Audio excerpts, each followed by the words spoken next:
Hi guys, আপোনালোকৰ খবৰ কেনে? মোৰ কিন্তু আজি বহুত ভাল, কাৰণ মই আজি আমৰা খাম। দেউতা থাকিলেতো মোকতো আমৰা খাব লাৰিবই নিদিয়ে, আমৰাডালৰ ফালে চাবই নিদিয়ে। সেইকাৰণে ডাঙৰ হ'বলৈ আজি কিন্তু মই বহুত ভালকৈ খাম। এতিয়া আগে জলকীয়াখিনি দিলোঁ,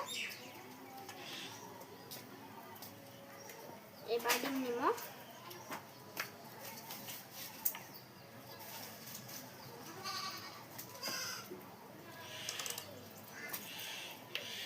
এবাৰ দিম জলকীয়া মছলা,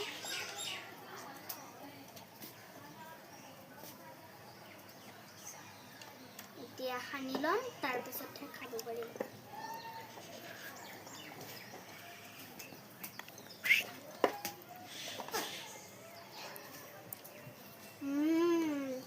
ইমান সোৱাদ লাগিছে। ভিডিঅ'টোত চাই কাৰণেতো আপোনালোকে জানিছেই কিমান সোৱাদ লাগিছেনে ভালে লাগিছে। কাৰণ মই আৰু ভাল লাগিছেনে বেয়া লাগিছে নকওঁ, আপোনালোকে ঘৰত নিজে বনাই খাব পাৰে, তেতিয়াতো গম পাব।